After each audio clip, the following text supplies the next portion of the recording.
Ya saudara-saudariku dimanapun Anda berada di YouTube manapun juga ya, terima kasih menyimak perdebatan kali ini antara saya dan Bang Nandar versus Bom Bom dan Rudy Yohanes gitu ya.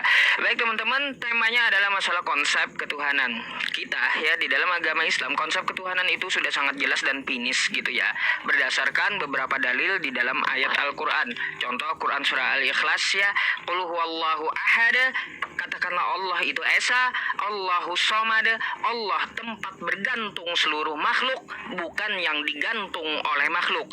Lam yalid walam yulad, dia tidak beranak dan tidak pula diperanakan. Walam yakullahu kufuwan ahad, dia ya tidak ada setara dengan dirinya dan dia juga berbeda dengan makhluk. Laisa kamitslihi syai' wa huwas samiul basir, dia berbeda dengan makhluknya. Nah, kalau kita lihat turunan dari ayat itu, penjabaran dari para ulama kita mukhalafatul lil hawadits ya, dia berbeda dengan makhluknya, berbeda dengan sesuatu yang baru. Jadi apa yang kita lihat itu adalah makhluk, apa yang kita pikirkan itu adalah makhluk. Terus ada juga di dalam Quran surah Al-An'am ya, la tudrikuhul absar ya, jadi dia itu tidak dapat dilihat dengan mata ya. Jadi seperti itu.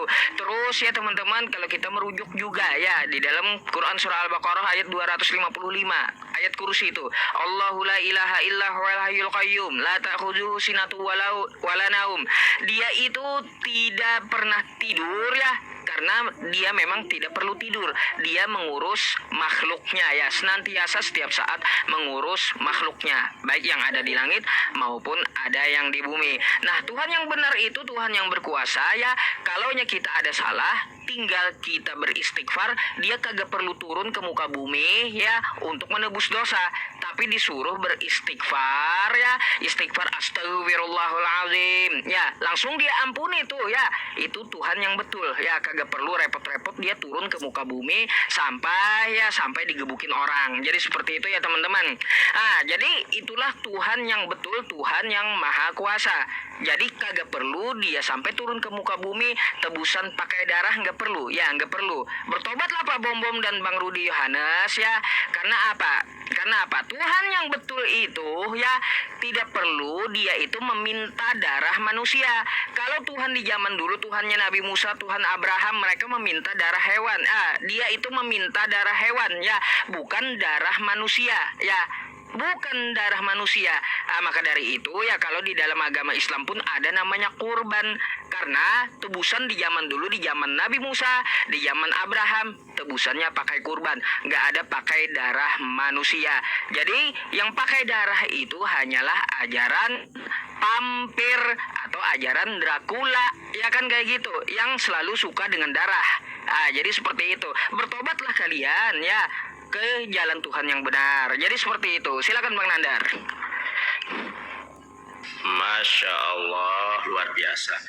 Dan saya mengingatkan kepada kalian berdua, temanya bukan tentang penebusan dosa, temanya adalah tentang konsep ketuhanan.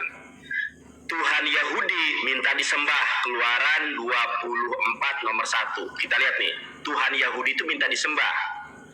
Saya tunjukkan kepada kalian Keluaran 24 nomor 1. Perhatikan ini Pak Bom Bom, Rudy ya.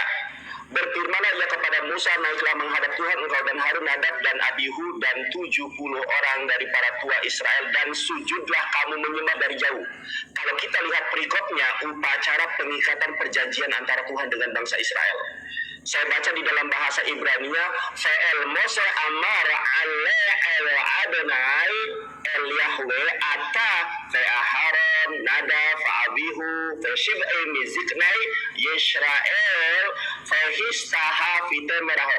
Sembahlah aku oleh kalian dari jauh.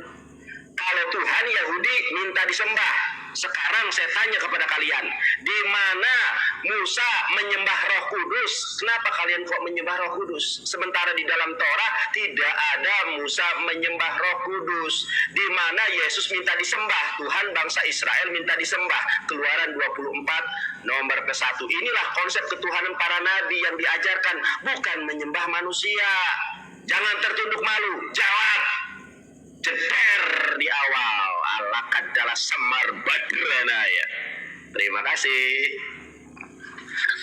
Menang kita Ustaz Yusuf.